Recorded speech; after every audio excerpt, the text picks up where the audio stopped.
My name is Elena Harper, and I am 34 years old. I live alone in a small apartment at the edge of Boston. The walls are thin, and I can hear the distant hum of cars passing by at night. Some nights, the silence feels heavier than the traffic, pressing against my chest. I often sit on my sofa, staring at the empty room, feeling hollow. The apartment is neat, but the quiet makes it feel lifeless. I rarely speak to anyone, not even on the phone. I am divorced, and the memories of my marriage haunt me like shadows in the corners. I remember the arguments, the cold looks, the nights when I cried alone on our bed. Even after the divorce, the loneliness remained, stronger than any anger or sadness I felt before. Some mornings, I wake up with tears still on my cheeks, wondering if anyone will ever truly see me again. I have a small job at a bookstore, but the people there never notice me. They smile, they ask polite questions, but they never look deeper. The nights are the hardest. When the city lights flicker outside my window, I feel small and invisible. I make tea, sit by the window, and watch the street below, wishing for something that I cannot name. Sometimes I imagine someone knocking on my door, someone who could sit with me in silence and not make me feel ashamed of it. But the door stays closed, and the only sound is the ticking of the clock. Across the hall, there is another door. I do not know who lives there. I have seen no one enter or leave, but sometimes I hear faint sounds. A sigh, the shuffle of footsteps, a chair scraping the floor. At first, I tried to ignore it.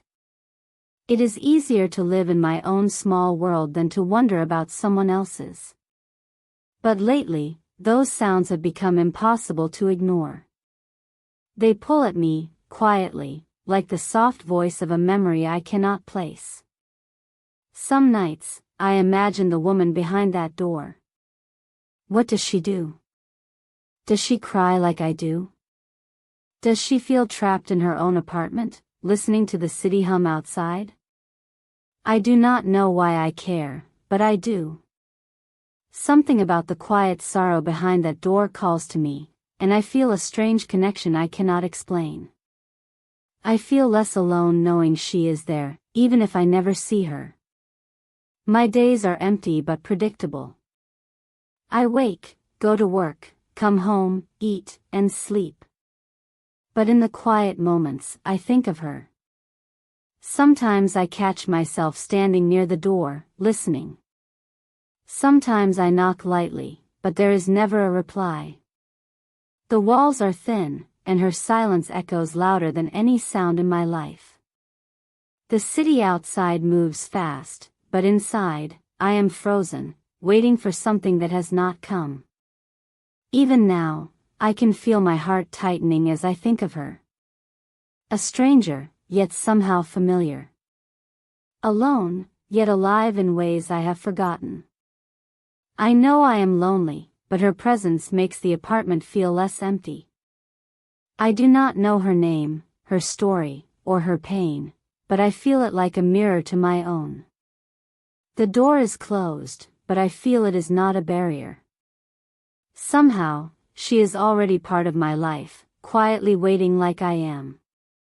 One evening, as I was making tea, I heard a soft sound from across the hall. It was almost like a whisper, a breath against the door.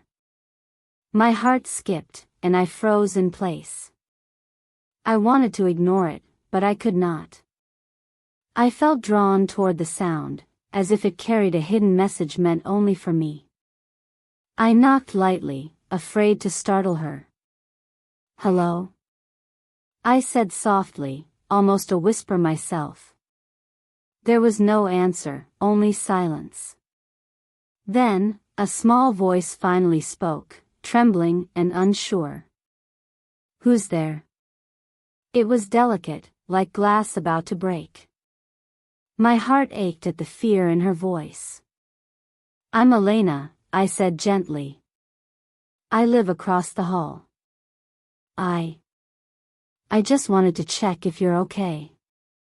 There was a pause, long enough for my imagination to fill with every possibility.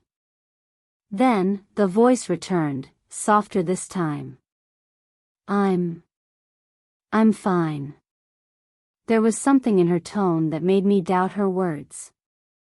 I could hear the faint scrape of a chair as she moved away from the door. My mind raced. Why was she alone? Why was her voice so fragile? I did not know her, yet I felt a strong pull to reach out. I wanted to comfort her, to tell her she did not have to be afraid. But I stayed quiet, respecting her space. Over the next few days, I noticed small signs of her presence. A curtain slightly open, the faint smell of coffee in the hallway, a soft humming she seemed unaware I could hear. Each small sound made my heart flutter. It was strange, but I felt a growing connection to this woman I had never met.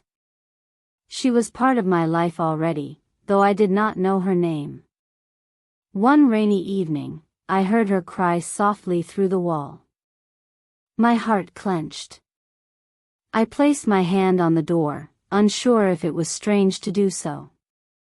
"It's okay," I whispered, though I knew she could not hear me clearly. The sound stopped suddenly, and I feared I had pushed too far. But I could not forget her.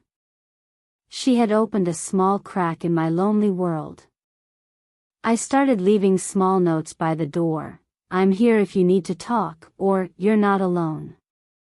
Days passed, and sometimes I found tiny responses tucked under the door. A word, a scribbled line, a simple "thank you." It was nothing, but it meant everything. Slowly, I realized that the woman behind the door was reaching out, even in the smallest ways. Her presence, even unseen, began to change the apartment. The air felt warmer, the silence less sharp. I looked forward to the faint sounds, the small notes, the whisper of a life I could barely touch. For the first time in a long while, I felt hope stirring inside me. I did not know her, and yet, she was slowly becoming part of my life. Days turned into weeks, and our small exchanges became a quiet routine. I started leaving little things by the door: tea, a warm scarf, a small note. She never spoke much, but the tiny gestures told me she noticed. Sometimes, I would knock lightly, and she would peek, just a glimpse of her eyes before retreating. I felt a strange joy in those moments, as if we were sharing a secret language. One afternoon, the rain poured heavily, and I could hear her humming softly behind the door.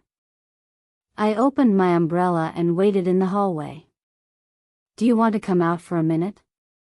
I asked softly. There was a long pause, then the door opened just a crack. She stepped out, hesitant, her wet hair clinging to her face. I smiled gently and offered my hand, which she took with a trembling grasp. We walked quietly to the park across the street. She barely spoke at first, only answering my small questions with short sentences. I did not push her. I simply walked beside her, letting her pace set the rhythm. The rain made everything feel softer, muted. For the first time in months, I felt her presence as comforting rather than fragile. She laughed quietly at something small I said, and it felt like sunlight in a room that had always been dark. Back at the apartment, we began to share meals. I brought extra portions, and she ate with her head slightly bowed, avoiding eye contact at first. Gradually, she started talking, telling me small things about her life. Her name was Mara, and she had moved here recently, though she refused to say much more. I listened, simply being present, offering warmth and understanding. The more she shared, the more I realized how lonely she had been. Some nights, we sat together on the floor of my apartment, cups of tea in hand, sharing memories of our past. She told me about a childhood filled with silence and strict rules, about dreams she had abandoned. I told her about my divorce, my quiet days in the apartment, the loneliness that weighed on me. We did not need to fix each other, we simply needed to be heard. Our silence sometimes said more than words ever could. We even began taking short walks in the evening, letting the city lights guide us. She held my hand lightly at first, then more firmly as trust grew. There was a tenderness in our gestures, a softness I had almost forgotten existed. Mara's eyes, once wary and distant, began to shine with a small spark of life. I felt a deep protectiveness, but also a fragile hope that maybe we could heal together. Slowly, our connection grew stronger, like a small flame flickering against the cold. The apartment no longer felt empty when she was there. I began to imagine a life where she was not just the woman behind the door, but part of my world. Each day brought small moments of trust, laughter, and quiet understanding. In her presence, my loneliness softened, replaced by something I had not felt in years, warmth. One evening, I noticed a bruise on Mara's wrist as she reached for her cup of tea. My heart stopped, and I swallowed hard, unsure if I should ask. "What happened?" I whispered, keeping my voice low. She flinched and quickly covered it with her sleeve, avoiding my eyes. I felt a cold knot in my stomach, a warning I could not ignore. She started setting strict rules around the apartment. She would not open the door after certain hours and sometimes refused to speak even when I called softly. The shadows in her eyes grew darker, and I could hear a faint tremble in her voice. It was as if she carried a secret that scared her more than anything else in the world. My mind raced with questions, but I did not push too hard. I wanted to help, but I also feared I might make her retreat completely. One rainy night, I heard a muffled sob behind the door. I knocked urgently. "Mara, please, talk to me," I said. For a moment, silence, then a whisper, I can't." My chest tightened, and I leaned against the door, wishing I could somehow take her pain away. The fear in her voice cut through me like ice. I realized then that her life had been far more painful than she had ever let on. The small gestures we had shared began to feel fragile. Each laugh, each gentle touch seemed threatened by her quiet fear. Sometimes, she would retreat completely, leaving me worried for hours. I paced the hallway, wondering if I had done something wrong, if I had overstepped. The apartment, once warm with our shared moments, now felt heavy with tension and unspoken secrets. I tried to reassure her softly, leaving notes under the door. "I am here. I will not leave you."